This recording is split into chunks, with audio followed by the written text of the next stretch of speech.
काही वेळा तुमच्या या ठिकाणी सभागृही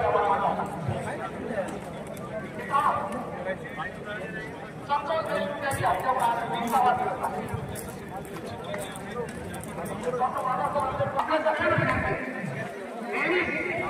श्री छत्रपती शिवाजी महाराजांच्या विचाराने त्याच्यावर चालणारा भारतरत्न बाबासाहेब आंबेडकरांचा संविधान आणि विचारावर चालणारा महाराष्ट्र आणि त्याचे आलेले म्हणून आम्ही सर्वांनी अशा विचारांचं समर्थन करत पालनही केलेलं आहे.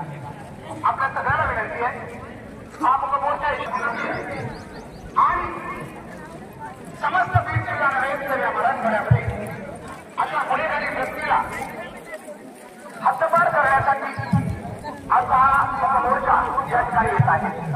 या मुखमोर्चामध्ये वेगवेगळ्या पक्षांचे सर्व लोकप्रतिनिधी सहभागी आहेत. हा मुखमोर्चा राजकारण आणि कुठल्याही गोष्टीच्या खूप बाहेर आहे.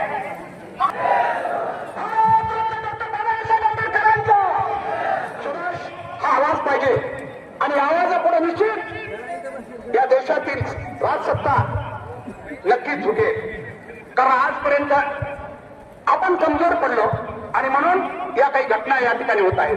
पुन्हा एकदा विनंती करतो, जोरात घोषणा अमर रहे संतोष देशमुख अमर रहे.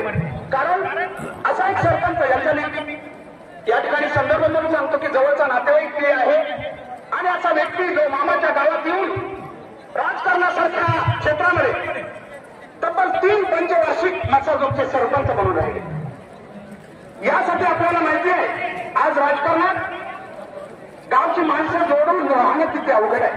पाहुण्यावरून एक भाजपावरून एखाद्या गावात येणं आणि तब्बल 15 वर्ष लोकांची मनं जिंकून एक सरपंच पद भूषवणं अवघड काम ते केलं. म्हणून एका जोरात घोषणा त्यांच्या अतिशय लोकप्रिय असे ते सरपंच होते. तुम्ही कधी गेलात नसाजोगला तर त्यांचे अंजली दमाने याकडून मिळालेले पारितोषिक आवाज म्हणून महाराष्ट्रातली सरपंच संघटना त्यांच्यासाठी अभिवादन करण्यासाठी एक दिवस पूर्णपणे बंद घोषित करते. समाजाला किंमत आहे मित्रांनो. तुम्ही जर चांगलं काम केलेलं असेल तर समाज दखल घेतो. हे त्याचं अगदी महत्वाचं उदाहरण. असा व्यक्ती गेल्यामुळेच कदाचित महाराष्ट्रात आज त्याचे तीव्र